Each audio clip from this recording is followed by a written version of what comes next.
से फटाफट chapter number first अध्याय 1 समष्टि अर्थशास्त्र के कुछ मूल अवधारणाएं, ये वाला चैप्टर आप जो है जल्दी से निकाल लीजिए। तो इसमें सबसे पहला तो जो आपको यहाँ पर आना है, सबसे पहले तो कि जी अर्थव्यवस्था में उत्पादित वस्तुओं के प्रकार। अर्थव्यवस्था में उत्पादित वस्तुओं के प्रकार के अंदर 4 तरीके की वस्तुएं, अंतिम, मध्यवर्ती, उपभोक्ता वस्तुएं, पूंजीगत वस्तुएं। इसमें आपको क्या पढ़ना है? सबसे पहले तो हमें इसके अंदर पढ़ना है अंतिम वस्तुएं और मध्यवर्ती वस्तुएं। अब इसमें क्या पढ़ना है? इसके अंदर आपको पढ़ना है ये जो आपको ये दे रखा है कि अंतिम और मध्यवर्ती वस्तुओं के बीच में मुख्य अंतर।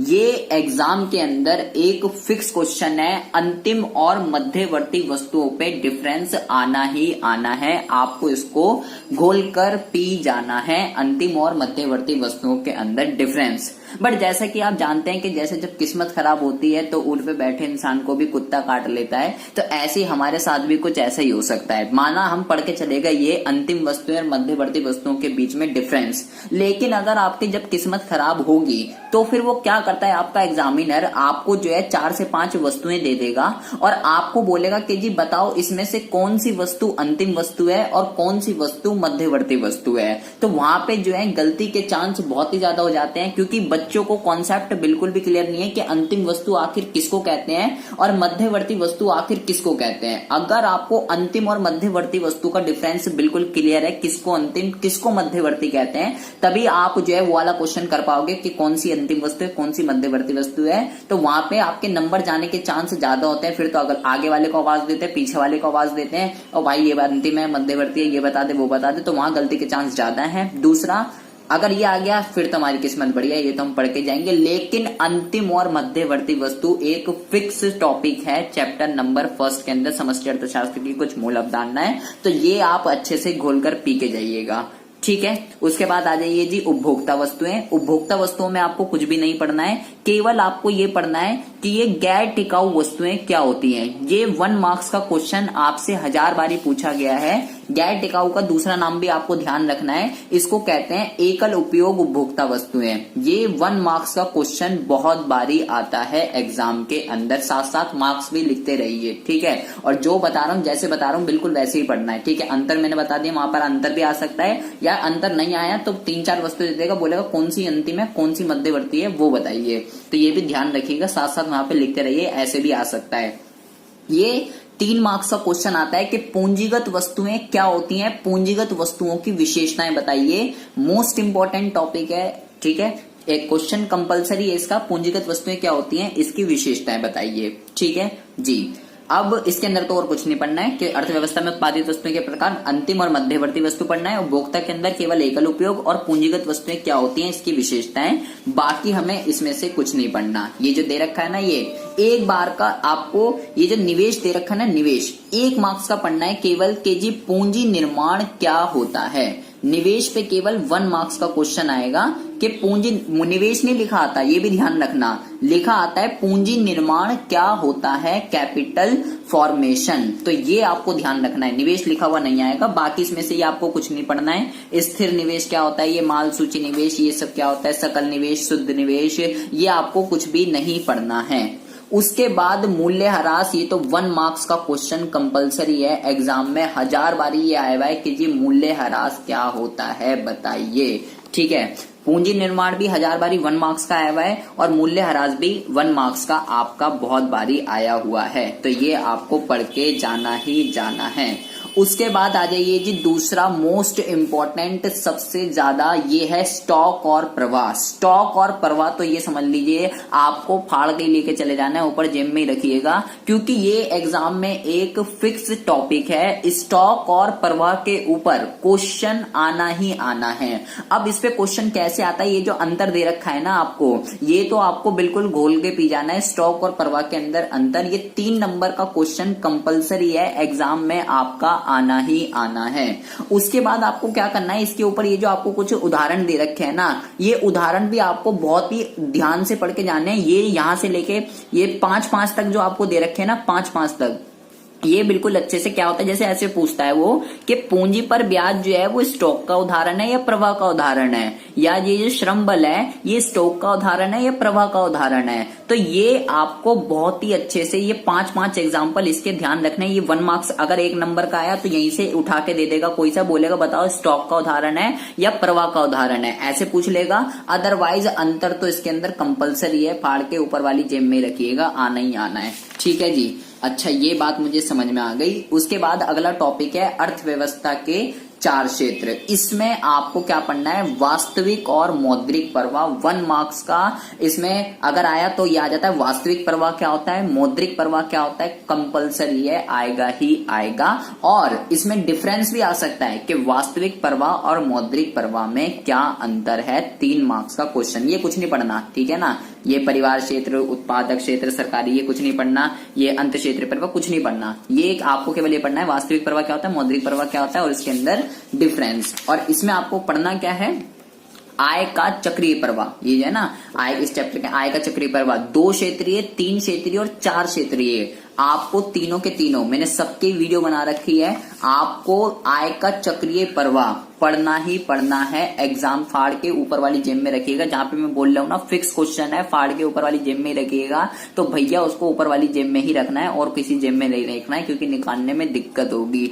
आय का चक्रीय प्रवाह जो है एग्जाम के अंदर फिक्स क्वेश्चन है, आएगा ही आएगा। ठीक है, आय का चक्रीय प्रवाह, स्टॉक और प्रवाह के अंदर अंतर, अंतिम और मध्यवर्ती वस्तुएं, ये तीनों इस चैप्टर के अंदर, फर्स्ट चैप्टर जो है आपका, ये तीनों फिक्स क्वेश्चन है, इस चैप्टर में से आने ही आने हैं। तो आप इसको गोलकर अच्छे से पी जाइएगा। 1 नंबर वाले भी मैंने बता दिए क्या क्या आ सकता है, मूल्यह्रास, पूंजी निर्माण, एकल उपयोग, ये आ सकता है। 3 नंबर में भी पूंजीगत वस्तुएं, उसकी विशेषताएं क्या होती है, ये आ सकता है। और बाकी ज्यादा मार्क्स के जो भी है वो मैंने आपको बता दिए फर्स्ट चैप्टर में। ठीक है, अब आ जाइए जी आपका दूसरा चैप्टर, जो कि है जी राष्ट्रीय आय तथा संबंधित समुच्चय। ये आपका दूसरा चैप्टर है। इसमें आपको क्या पढ़ना है, सबसे पहले तो आपको ये पढ़ना है कि जी सबसे पहले तो सामान्य निवासी कौन होता है। सबसे पहले 1 मार्क्स का क्वेश्चन यही है कि जी एक देश का सामान्य निवासी किसे कहते हैं। ठीक है, ठीक है, ये बात समझ में आ गई। और दूसरा ये पढ़ना है 1 मार्क्स का कि एक देश की घरेलू सीमा किसको कहते हैं। ये दोनों 1 मार्क्स के क्वेश्चन 1000 बारी आपके एग्जाम में आए हुए हैं। बाकी इसमें से आपको क्या पढ़ना है, ये कुछ नहीं पढ़ना। ठीक है, बाजार कीमत, कारक लागत, राष्ट्रीय आय, ये कुछ नहीं पढ़ना आपको। 1 मार्क्स का सामान्य निवासी किसे कहते हैं और एक देश की घरेलू सीमा किसे कहते हैं, ये पढ़ लेना। ठीक है, और क्या पढ़ना है हमें इसके अंदर से, ये सब कुछ नहीं पढ़ना।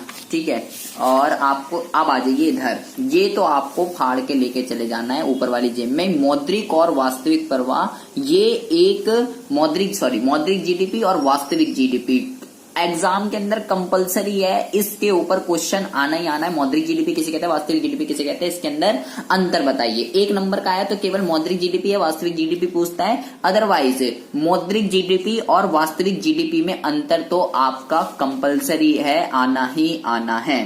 ठीक है जी, 3 मार्क्स का क्वेश्चन आता है ये आपका। ठीक है, और उसके बाद आपको ये कुछ नहीं पढ़ना है, जीडीपी डिफ्लेटर भी नहीं आएगा। ये आ जाइए जीडीपी तथा कल्याण। ये तो भैया 6 नंबर का क्वेश्चन आपको गोलकर पी जाना है। जैसे भी आपको ठीक लगे, याद हो रहा है तो ठीक है, अदरवाइज तो जुगाड़ मैंने आपको बता ही रखा है क्या करना है, कौन सी जेब में रखना है। जीडीपी तथा कल्याण, जीडीपी तथा कल्याण के अंदर आपको करना क्या है, जीडीपी तथा कल्याण के अंदर आपको इसके अंदर ये जो पॉइंट है ना, ये बाह्यताएं वाला, ये वाला, ये 6 मार्क्स का क्वेश्चन एग्जाम के अंदर कंपलसरी है, आना ही आना है। क्या है ये, एक्सटर्नलाइटीज बोलता है, बाह्यताएं क्या होती हैं, ऋणात्मक बाह्यताएं और धनात्मक बाह्यताएं का उदाहरण सहित इसको समझाइए। ये 6 मार्क्स का केवल यही आएगा इसके अंदर, और कुछ नहीं आएगा। अगर किस्मत खराब होती है तो वो पूरा ही पूछ लेता है कि जी जीडीपी तथा कल्याण बताइए क्या होता है, क्या है जीडीपी, इसकी सीमाएं क्या है, जो भी है। अदरवाइज केवल ये 4th पॉइंट उठकर आ जाता है, केवल बाह्यताएं बताइए। इस चैप्टर में से और कुछ भी नहीं आना है आपका। एक बार को बस वो पढ़ लेना, जीडीपी अपव्यस्क जो भी है, एक नंबर का जीडीपी डिफ्लेटर। तो चैप्टर नंबर 2 पे भी जी हमें समझ आ गया क्या आना है। अब आ जाइए जी आप चैप्टर नंबर इधर 3 पर। अच्छा, एक 3 से पहले आपका ये जो पेज नंबर 68 है, पेज नंबर 68 पे ये लिखा हुआ है विदेशों से प्राप्त शुद्ध कारक आय के घटक। ये तब आता है जब आपकी किस्मत बहुत ही ज्यादा खराब होती है। 3 नंबर का क्वेश्चन आता है कि विदेशों से प्राप्त शुद्ध कारक आय के घटक बताइए। तो ये किस्मत तो खराब है ही हमारी, ठीक है, तो इसलिए ये पढ़ लीजिएगा, इसको छोड़कर मत जाइएगा। 3 नंबर का क्वेश्चन ये, और एक में ये आपको ये बताता जीडीपी अपव्यस्तक क्या होता है, ये 1 मार्क्स का क्वेश्चन आपसे पूछ सकता है, ठीक है। जीडीपी डिफ्लेटर किसे कहते हैं, तो ये आप पढ़ के चले जाइएगा, और कुछ नहीं आना चैप्टर नंबर 2 में से। चैप्टर नंबर 3 जो है राष्ट्रीय आय की आंकलन की विधियां, बहुत ही ज्यादा इंपॉर्टेंट, बहुत ही ज्यादा स्कोरिंग, आप इस चैप्टर को छोड़कर नहीं जा सकते। क्या क्या आएगा वो मैं बता देता हूं आपको। सबसे पहला है जी उत्पाद विधि किसे कहते हैं, ये आपके इसके अंदर है। हमारे को विधि कुछ नहीं पढ़नी है, आपको क्या करना है, इन तीनों विधि की जो है सावधानियां दे रखी है यहाँ पर कि जी उत्पाद विधि या मूल्य वृद्धि से संबंधित सावधानियां, तीन विधियां ना, आय विधि, व्यय विधि और उत्पाद विधि, तीनों की जो है सावधानियों को आपको गोल कर पी जाना है। 6 नंबर का क्वेश्चन है ये, इसमें से कोई एक आनी है, तीनों तो नहीं आएगी, इतनी अच्छी किस्मत नहीं है हमारी, इसमें से कोई एक आना है, सारी नहीं आएगी। तो ये 6 नंबर का जो आएगा आपको इसको बहुत ही अच्छे से पढ़ना है, तीनों की तीनों विधियों की सावधानियां। उसके बाद है जी दोहरी गणना की समस्या, मोस्ट इंपॉर्टेंट है 3 नंबर का, कि दोहरी गणना क्या होती है और दोहरी गणना से कैसे बचा जा सकता है। ये आपको ये पूरा पन्ना, इधर वाला और इधर वाला, ये भैया मोस्ट इंपॉर्टेंट है, आपको पढ़ के ही जाना पड़ेगा। ऐसे ही अब आ जाइए यहाँ पे, ये जो है ना आय विधि के अंदर जैसे वो मैंने आपको बताया विदेशों से प्राप्त शुद्ध कारक आय के घटक, ऐसे ये आपका तब आता है जब किस्मत खराब होती है। 3 नंबर का कर्मचारियों के पारिश्रमिक के घटक, ये आपको जो है घोल कर पी जाना है, ये मोस्ट इंपॉर्टेंट है, ठीक है। आय विधि के अंदर कर्मचारियों के पारिश्रमिक के घटक 3 नंबर के। और क्या पढ़ना है, सावधानी तो मैंने आपको बताई दी है, आय विधि की सावधानियां भी पढ़नी है और व्यय विधि की भी आपको सावधानियां पढ़नी ही पढ़नी है। ये जो इधर आपको दे रखी है, तीनों में से कोई एक आएगी, सारी नहीं आएगी। और मोस्टली जब आप इसको पढ़ोगे ना तो ये मोस्टली सेम ही है। आपको अगर आपने उत्पाद विधि वाली पढ़ ली तो आपको ये बड़े अच्छे से समझ में आ जाएगा कि इसके अंदर आपको क्या करना है, ठीक है। अब बिल्कुल ध्यान से सुनिएगा, ये जो है ना जी यहाँ पर ये आपको दे रखा है कि राष्ट्रीय आय में सम्मिलित की जाने वाली और ना की जाने वाली मदें। जैसे कि मैं आपको बता ही चुका हूं कि जब किस्मत खराब हो तो ऊंट पे बैठे इंसान को कुत्ता काटता है, तो बिल्कुल हमारे साथ भी बिल्कुल वैसा ही होगा समष्टि के अंदर।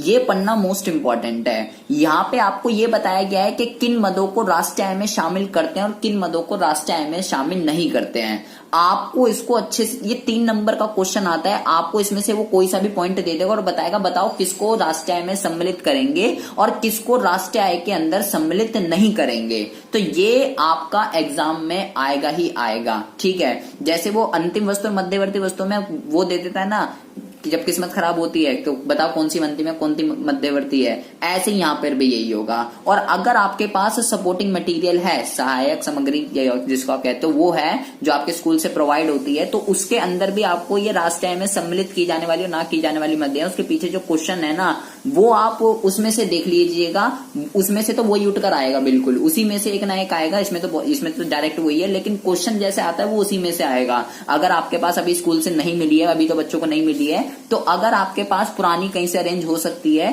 किसी से भी मांग लो, कोई भी दोस्त वगैरह, कहीं यही तो काम आएंगे और कब काम आएंगे, वैसे तो आते नहीं है, तो किसी से भी अगर अरेंज हो सकती है तो वहां से अरेंज कर लीजिए। उसमें ये ना की जाने वाली और की जाने वाली मदें ये। और इस चैप्टर के अंदर से क्या आएगा भैया, सिंपल सी बात है, आय विधि, व्यय विधि और उत्पाद विधि, तीनों विधि के ऊपर ध्यान से सुन लो। उत्पाद विधि के ऊपर 3 नंबर का न्यूमेरिकल अलग आता है, ठीक है। उस पे जीडीपी एट एमपी या आपसे मध्यवर्ती उपभोग उत्पाद मूल्य कुछ भी आपसे निकालने के लिए पूछ सकता है, ये नहीं बता रहा हूं कि इसको देख रहे हो, ठीक है। उत्पाद विधि के ऊपर 3 नंबर का न्यूमेरिकल अलग आता है और आय विधि और व्यय विधि से राष्ट्रीय आय की गणना कीजिए। 6 नंबर का न्यूमेरिकल फिक्स है इस चैप्टर के अंदर से, ठीक है। तो न्यूमेरिकल आपको अच्छे से समझ में आने चाहिए। सारी की सारी वीडियो अपलोडेड है कि किस विधि से कैसे क्या निकलता है।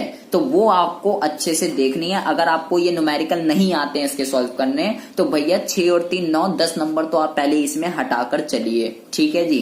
क्योंकि ये आपका, और इसके तो हम कुछ लेके भी नहीं जा सकते क्योंकि हमें पता ही नहीं कि न्यूमेरिकल आएगा क्या। ये तो तभी हो सकता है या तो आगे वाला दिखा दे या कहीं से कुछ जुगाड़ मिल जाए। अदरवाइज अगर हमें आता है खुद तो ठीक है, वरना तो भैया 10 नंबर आप अपने हटा के चलो पहले, ठीक है। अच्छा, ये बात मुझे समझ में आ गई कि रास्ते आय की विधियों में से क्या क्या आएगा। अब आ जाइए आप अपने अगले चैप्टर पे, जो है जी आपका ये मुद्रा और मुद्रा की पूर्ति। बहुत ही अच्छा चैप्टर है, बहुत ही इजी चैप्टर है। आपको इसमें से कुछ नहीं पढ़ना, जो क्या कुछ नहीं पढ़ना, तो क्या करना है, केवल एक क्वेश्चन, वो क्या है, वो है जी ये आपकी जब किस्मत खराब, पहले तो ये आप सबसे पहले तो 1 नंबर का आता है, ठीक है। वस्तु विनिमय प्रणाली क्या होती है, 1 मार्क्स का क्वेश्चन, ठीक है। ये पढ़ लेना, वस्तुओं का वस्तुओं से प्रत्यक्ष अदला बदली वस्तु विनिमय कहलाती है। और ये भी आ जाता है कभी कभार, मुद्रा क्या है। अच्छा, एक ये जो है ना वस्तु विनिमय की कठिनाइयां, मोस्ट इंपॉर्टेंट है ये, ठीक है। और इसके अंदर भी या तो ये पूरी आ जाती है कि वस्तु विनिमय की कठिनाइयां बताइए, या अदरवाइज इसमें ये जो पहला वाला पॉइंट है ना, आवश्यकताओं का दोहरा संयोग, इसको दोहरे संयोग का अभाव भी कहते हैं। ये इंडिविजुअली अकेली 3 नंबर की आ जाती है कि केवल इसको ही एक्सप्लेन करो कि ये क्या है। तो ये आपको अच्छे से पढ़ के जानी है, और वैसे तो सारी पढ़ के जानी है, एग्जाम में आ सकती है, लेकिन ये अकेली आ जाती है 3 नंबर में। और ये आपको मुद्रा के रूप वो कुछ नहीं पढ़ना, आपको इस चैप्टर से जो पढ़ना है ना, ये फिक्स क्वेश्चन है एग्जाम के अंदर, ये समझ लो पहले ही प्रिंट है। आपको इसको तो हाथ पे ही रखना है, जेब में भी नहीं रखना, बस जाते ही ये लिख देना है। क्या करना है आपको इसके अंदर दो तरीके के कार्य होते हैं मुद्रा के, प्राथमिक और गौण कार्य, इसको सहायक भी कहते हैं। तो भैया प्राइमरी या सेकेंडरी, इसमें से कोई सा भी आ सकता है, ये तो आपको बिल्कुल हाथ में रखना है। जाते ही मुद्रा के कार्य का क्वेश्चन दिखेगा, कोई सा भी पूछ लेगा, विनिमय का माध्यम या जी मूल्य की इकाई, स्थगित भुगतान का मान, मूल्य का संचय, ये आपका 3 नंबर, और 3 नंबर का ही आएगा, ज्यादा नहीं आएगा। कहीं सोच रहे 6 नंबर का क्वेश्चन आएगा, तो 3 नंबर का ही आएगा ये। और आपको इस चैप्टर में से एक तो ये पढ़ना है मुद्रा क्या है, और ये जो मुद्रा की पूर्ति है ना, 1 मार्क्स का क्वेश्चन कंपलसरी है, ये भी फिक्स है इसके अंदर। वो आपसे पूछता है कि जो M1 है ना, M1 के माप में कौन किसके घटक बताइए, M1 मुद्रा की पूर्ति के M1 के घटक बताइए। तो आपको इसके अंदर लिखना पड़ेगा, जनता के पास करेंसी मांग जमाए और रिजर्व बैंक के पास अन्य जमाए। ये आपका 1 मार्क्स का क्वेश्चन कंपलसरी है आपको। और इस चैप्टर में कुछ भी नहीं पढ़ना है, केवल मुद्रा के कार्य और मुद्रा की पूर्ति में M1 के घटक, ठीक है। और किस्मत अगर खराब हुई तो वस्तु विनिमय क्या होता है, वस्तु विनिमय की कठिनाइयां बताइए, ये आता है इस चैप्टर के अंदर से। उसके बाद है आपका चैप्टर नंबर अगला, मुद्रा और बैंकिंग। बहुत ही बढ़िया चैप्टर है, बहुत ही आसान और बच्चों का फेवरेट चैप्टर है ये।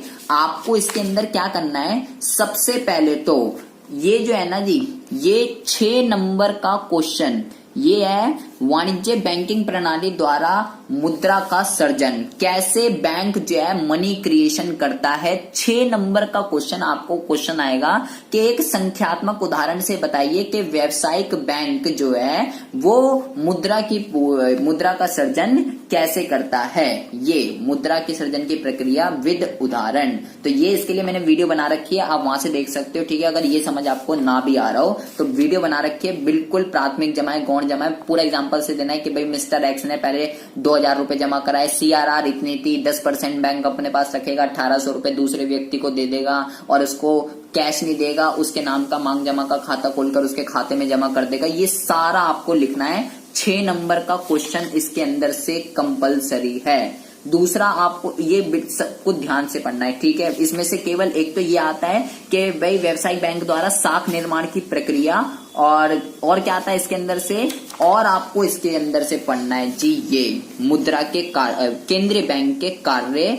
ये फिक्स क्वेश्चन है, प्रिंटेड हाथ पे ही रखना है बिल्कुल, ठीक है। दोनों कौन कौन से, मुद्रा के कार्य और केंद्रीय बैंक के कार्य, हाथ पे ही रखना है दोनों। क्या है इसके अंदर, जैसे इसके आपको 6-7 कार्य दे रखे हैं आपकी बुक के अंदर, तो जो शुरू के है ना, नोट जारी करना, सरकार का बैंकर, बैंकों का बैंकर और अंतिम ऋणदाता और विदेशी विनिमय का संरक्षण, ये सारे जो हैं, इसमें से कोई भी 1-2 वो आपको बोलेगा कि जी इसको बताओ, इसको एक्सप्लेन करो कि अंतिम ऋणदाता क्या होता है, सरकार का बैंकर क्या होता है और बैंकों का बैंक क्या होता है, केंद्रीय बैंक के इस कार्य को समझाइए, ठीक है, ये बात मुझे आ गई समझ में, हाथ में।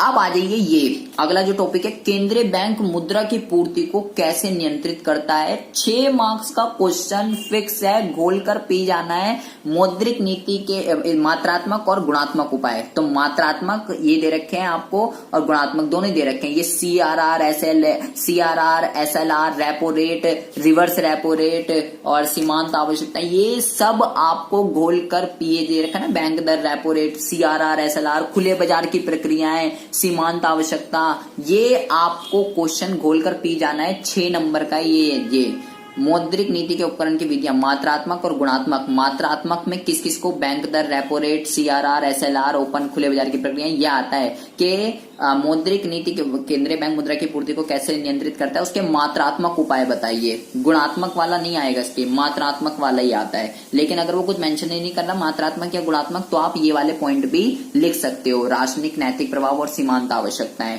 6 मार्क्स का क्वेश्चन घोल कर पी जाना है, बार बार बोल रहा हूं। और यही आगे भी आएगा, यही चीज अभी एक आगे भी आएगी आगे वाले चैप्टर में, तो ये दोनों जगह का काम चल जाता है इसका, ठीक है। अच्छा, ये बात मुझे आ गई समझ मुद्रा और बैंकिंग वाले चैप्टर में। अब आ जाइए जी अपना चैप्टर नंबर 6, ये है समग्र मांग एवं इसके घटक। इस चैप्टर में से आपको क्या पढ़ना है? सबसे पहले तो आपको ये पढ़ना है कि जी सबसे पहले तो स्वायत्त उपभोग क्या होता है। 1 मार्क्स का क्वेश्चन, स्वायत्त उपभोग क्या होता है, सबसे पहले तो आपको ये पढ़ना है, ठीक है। और ये जो दे रखा है ना, यहाँ से मोस्टली आपका ना कुछ आना नहीं है, सिंपल सी बात मैं आपको बता दूं। आपको एक तो एडी के घटक याद रखने हैं, C+I+G ये याद रखना है, कभी कभार जब किस्मत खराब होती है ये आ जाता है। और क्या पढ़ना है, जैसे ये जो उपभोग फलन है ना, उपभोग फलन की इक्वेशन याद रखनी है एक तो आपको, इस पे मोस्टली जो है ना न्यूमेरिकल आना है, ठीक है, सिंपल सी बात है। सी का आपको याद रखना है, बचत फलन का आपको याद रखना है, ये वाला। जैसे ऐसा ये देखो, ये बिल्कुल जैसे ये है ना, सी ज्ञात कीजिए, जबकि सी बार स्वायत्त उपभोग इतना है, एमपीसी इतना है और वाई इतना है, तो इस टाइप का न्यूमेरिकल आता है। इस चैप्टर में से ना ये कुछ नहीं आएगा, ये जो पीछे बेफालतू की दे रखी है, आपको इसके इक्वेशन याद रखनी है। सी की इक्वेशन ये होती है और एस की इक्वेशन जो है क्या होती है वो ध्यान रखना है। सी निकालो, ये सी और बचत, इन दोनों की आपको इक्वेशन ध्यान रखनी है। और आपको इसके अंदर क्या ध्यान रखना है, ये जो है ना, ये मोस्ट इंपॉर्टेंट है। 3 मार्क्स का क्वेश्चन, उपभोग प्रवृत्ति और बचत प्रवृत्ति का एक विस्तृत, इसमें क्या है, एमपीसी और एपीसी। मैंने इसके अंदर एक सेपरेट वीडियो बना रखी है, एमपीसी, एपीसी, एमपीएस और एपीएस। कौन एक से ज्यादा हो सकता है, कौन एक से कम हो सकता है, कौन ऋणात्मक हो सकता है, कौन धनात्मक हो सकता है, कौन 0 से बड़ा हो सकता है, कौन 0 से छोटा हो सकता है, सबके बारे में आपको ये पता होना चाहिए, ठीक है। एपीसी, एमपीसी, एपीएस, एमपीएस, इस टॉपिक के ऊपर 3 मार्क्स का क्वेश्चन कंपलसरी है, एग्जाम में आपका आना ही आना है। तो बहुत ही ज्यादा ध्यान से आपको इसकी वो वीडियो देख लेनी है, ठीक है। सबके बारे में मैंने बहुत ही अच्छे से एक्सप्लेन कर रखा है, कौन क्या ज्यादा होगा, कौन कम होगा, और न्यूमेरिकल आना है इस चैप्टर में से, ठीक है। जैसे इस टाइप का क्वेश्चन ना, कह रहा है क्या एपीएस 1 से अधिक हो सकता है, कारण दीजिए, ये जो दे रखा है हॉट्स में, बिल्कुल ये क्वेश्चन आता है। तो अगर मैंने वहां पे आपको सब बता रखा है, कौन 1 से ज्यादा होगा, कौन 1 से कम होगा, तो इस टाइप का जैसे ये है, एपीसी और एमपीसी 2 प्रचालन, इसमें से किसका मूल्य 1 से अधिक हो सकता है और क्यों, ये दोनों आपको अच्छे से पढ़ लेना, यही आ जाते हैं उठ के, ठीक है ना। तो इस टाइप का आता है, तो आपको अगर वो पता होगा कि किसकी वैल्यू ज्यादा हो सकती है, किसकी कम हो सकती है, तो कोई भी दिक्कत नहीं होगी। उसके बाद ये जो यहाँ पर है ना आपका, ये आपको एक ये दे रखा है कि प्रूफ करो एपीसी और एपीएस 1 होता है और एमपीसी और एमपीएस 1 होता है। ये क्वेश्चन भी बहुत बारी आ जाता है प्रूफ करने के लिए। ये जो इस पन्ने पे जितने भी है ना, ये हॉट्स वाले पे पेज नंबर है आपका 190, और ये वाला क्वेश्चन, ये सभी आपको घोल कर पी जाने हैं, न्यूमेरिकल और प्लस ये एमपीसी और एमपीएस क्या ऋणात्मक हो सकता है, अपना उत्तर दीजिए। ये और इस टाइप के न्यूमेरिकल तो मैं आपको पहले ही बता चुका हूं इस चैप्टर में से, और आपका कुछ भी नहीं आना है, ठीक है। और 1 मार्क्स का ये आ जाता है जी कि ये समविच्छेद बिंदु या समता बिंदु, ब्रेक इवन पॉइंट किसे कहते हैं। 1 मार्क्स का क्वेश्चन आपका 1000 बारी पूछा गया है एग्जाम के अंदर, ठीक है। और ये जिसके न्यूमेरिकल है ना, ये वाले, ये जो है ना क्वेश्चन नंबर 9, पेज नंबर 206 पे है। तो ये आपको ये सारे न्यूमेरिकल बहुत ही अच्छे से करने आने चाहिए। बचत कैसे निकलता है, एपीसी, एपीएस, एमपीसी, एमपीएस, सबके इन सबकी इन्हीं क्वेश्चंस की मैंने वीडियो बना रखी है। बहुत ही आराम से आप जो है इसको देख कर जाइएगा, एग्जाम के अंदर आना ही आना है।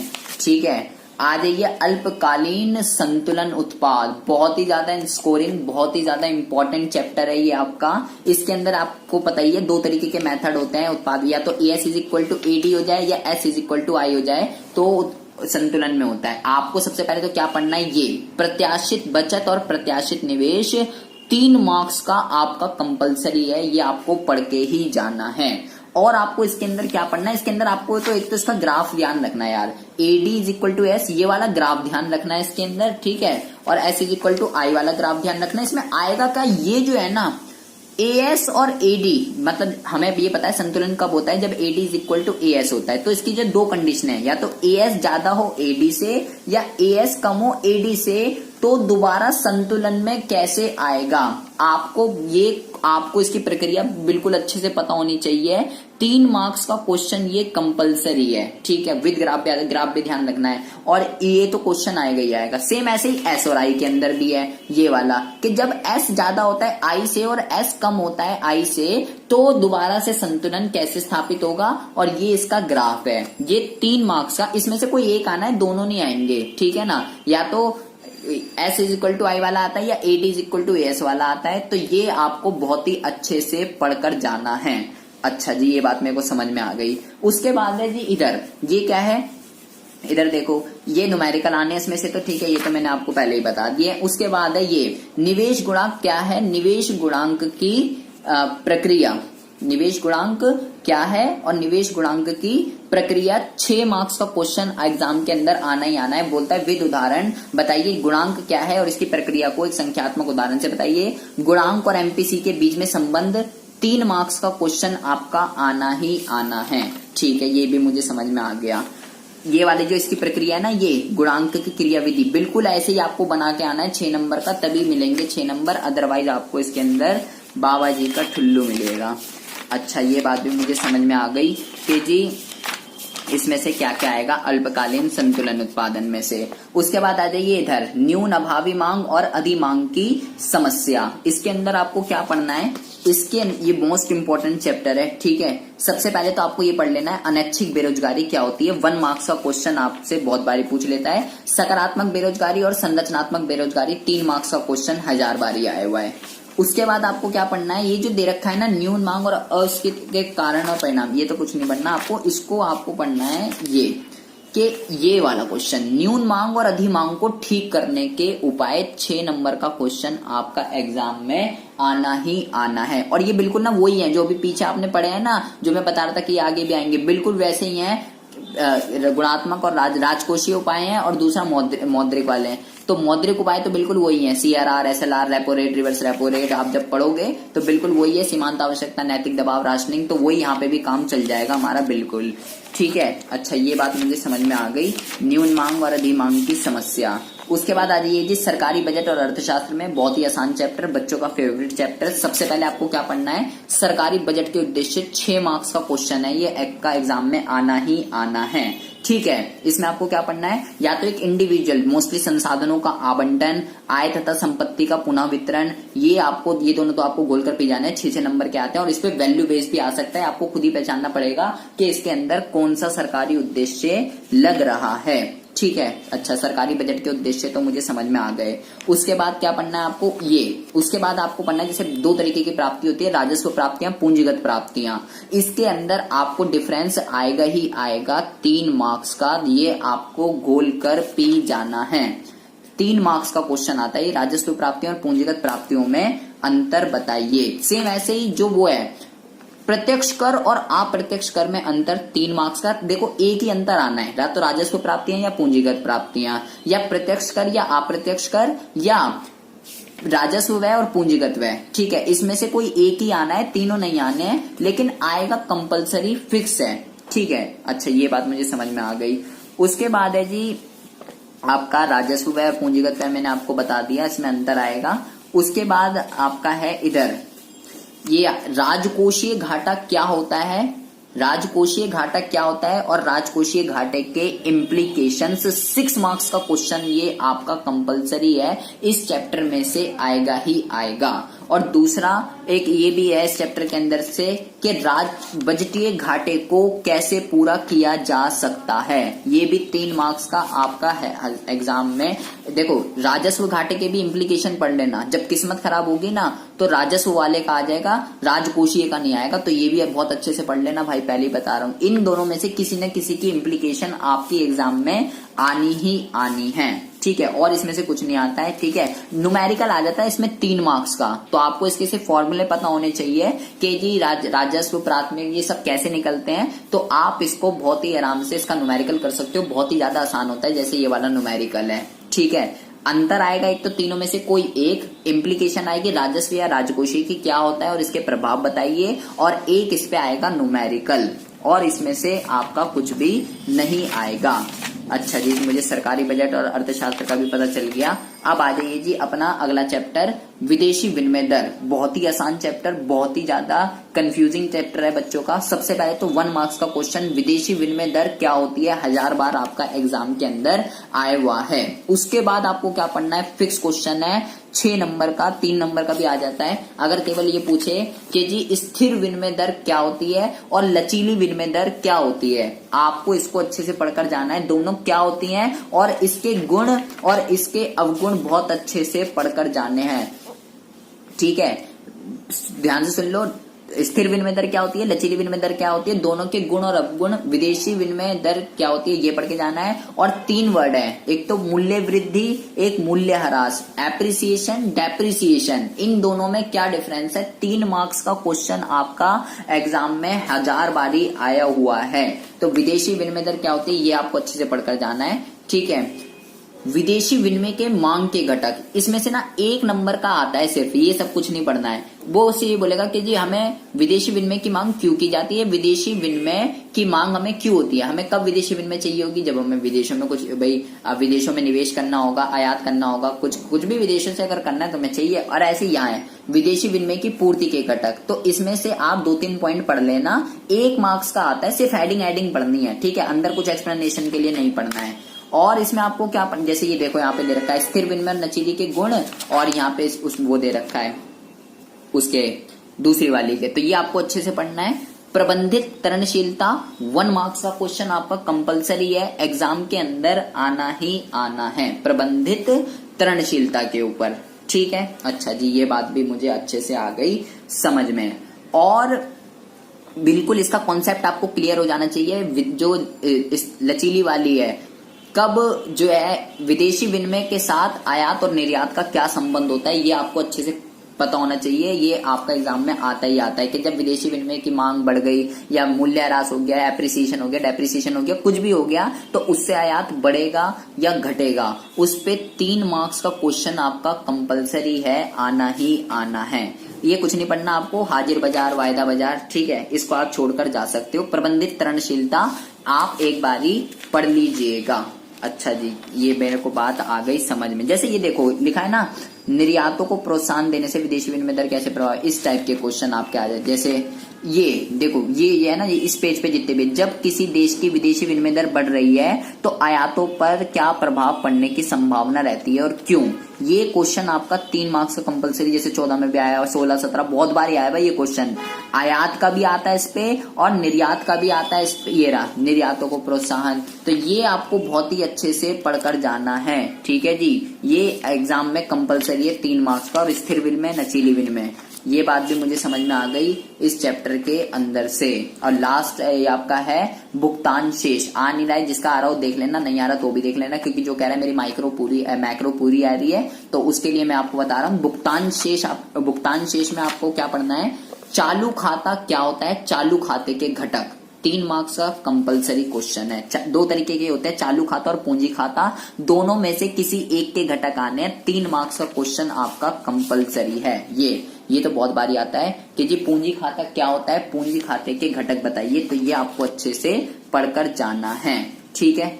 अच्छा, ये बात भी मुझे समझ में आ गई। और ये पढ़ लेना, भुगतान शेष के संतुलन और असंतुलन के दूर करने के उपाय, और इधर दूर करने के उपाय इतना जरूरी नहीं है, ये आप छोड़ के भी जा सकते हो, काम चल जाएगा। लेकिन ये 3 मार्क्स का क्वेश्चन आपको इसको हाथ पे ही रखना है, जेब पे, ठीक है।